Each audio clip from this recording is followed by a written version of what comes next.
ತಾರೀಕು ನಡೆಯುವಂತಹ ದೇಶಾದ್ಯಂತ ಲೋಕಸಭಾ ಚುನಾವಣೆಯಲ್ಲಿ ಕಾಂಗ್ರೆಸ್ ಪಕ್ಷದ ಅಭ್ಯರ್ಥಿ ಡಿ.ಕೆ. ಸುರೇಶ್ ಅವರು ಸ್ಪರ್ಧಿಸಿದ್ದಾರೆ 4ನೇ ಬಾರಿಗೆ.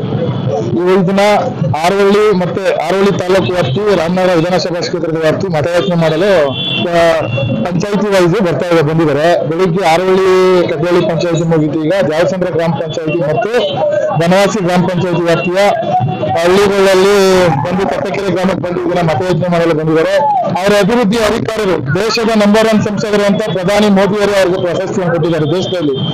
ಅದರಿಂದ ಅವರು ತುಂಬಾ ಅಭಿವೃದ್ಧಿ ಕೆಲಸಗಳು ಮಾಡಿದ್ದಾರೆ, ಕೆರೆಗಳು ತುಂಬಿಸಿದ್ದಾರೆ, ರಸ್ತೆಗಳು ಮಾಡಿದ್ದಾರೆ. ನಮ್ಮೂರಿಗೆ ಆಸ್ಪತ್ರೆಯಲ್ಲಿ ನಮ್ದೊಂದು ಕುಗ್ರಾಮ ಬಿಣಿಚ್ಕಲ್ ದೊಡ್ಡಿ ಅಂತ ದಲಿತರಿರುವಂತ ಊರು. ಸುಮಾರು 60-70 ವರ್ಷಗಳಿಂದ ನಾವು ವಾಸ ಮಾಡ್ತಿದ್ದೆ.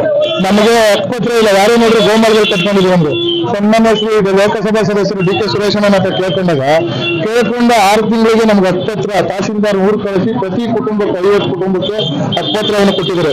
ತುಂಬಾ ಅಭಿವೃದ್ಧಿಗಳನ್ನ ಮಾಡಿದ್ದಾರೆ. ಅದರಿಂದ ಕಾಂಗ್ರೆಸ್ ಪಕ್ಷದ ಅಭ್ಯರ್ಥಿ ಡಿ.ಕೆ. ಸುರೇಶಣ್ಣನವರು 2024 ಏಪ್ರಿಲ್ 26 ನಡೆಯುವ ಲೋಕಸಭಾ ಚುನಾವಣೆಯಲ್ಲಿ 2 ಲಕ್ಷ ಮತಗಳ ಅಂತರದಿಂದ ಗೆಲುವನ್ನು ಸಾಧಿಸ್ತಾರೆ ಅಂತ ಹೇಳಕ್ ಇಚ್ಛೆಪಡ್ತೀನಿ.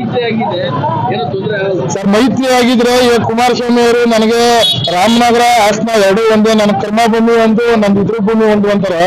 ಈಗ ರಾಮನಗರದಲ್ಲಿ ಗೆದ್ರೆ ರಾಮನಗರದಲ್ಲಿ ಮಣ್ಣು ತುಂಬಿಸಿದ್ರು, ಕಣ್ಣುಗಳು ಮಣ್ಣಿರ್ತಿದ್ರು. ಚನ್ನಪಟ್ಟಣಕ್ಕೆ ಹೋದ್ರೆ ಚನ್ನಪಟ್ಟಣದವರೆಗೂ ಕಣ್ಣಿಗೆ ಮಣ್ಣಿರ್ಬಿಟ್ಟು ಈ ದಿನ ಮಂಡಿಕೊಂಡು ನಿಂತಿದ್ದಾರೆ.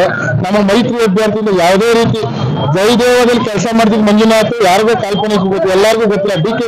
ಸುರೇಶಣ್ಣನಂತರ 8 ವಿಧಾನಸಭಾ ಕ್ಷೇತ್ರಗಳಿಗೆ ಕಾಲಕ್ಕೆ ಚಕ್ರ ಕಟ್ಟಿಕೊಂಡು 24 ಗಂಟೆಗೆ 8 ತಾಲೂಕು ಸುತ್ತಿ ಕೆಲಸ ಕಾರ್ಯಗಳು ಮಾಡ್ಕೊಬಿಟ್ಟಿದ್ದಾರೆ. ನಮ್ಮ ಮಂಜುನಾಥ್ ಯಾರು ಅಂತ ಗೊತ್ತಿಲ್ಲ. ಡಿ.ಕೆ. ಸುರೇಶಣ್ಣನವರು 2 ಲಕ್ಷ ಮತಗಳ ಅಂತರದಿಂದ ಕಾಂಗ್ರೆಸ್ ಪಕ್ಷದಿಂದ ಜಯಭೇರಿಯನ್ನು ಬಾರಿಸ್ತಾರೆ ಅಂತ ನಾವು ಹೇಳಕ್ ಇಷ್ಟಪಡ್ತೀವಿ. ನನ್ನ ಹೆಸರು ರುದ್ರೇಶ್ ಬಿಣಿಚ್ಕಲ್ ದೊಡ್ಡಿ, ಜಿಲ್ಲಾ ಜಂಟಿ ಕಾರ್ಯದರ್ಶಿ, ಪರಿಶಿಷ್ಟ ವಿಭಾಗ, ರಾಮನಗರ.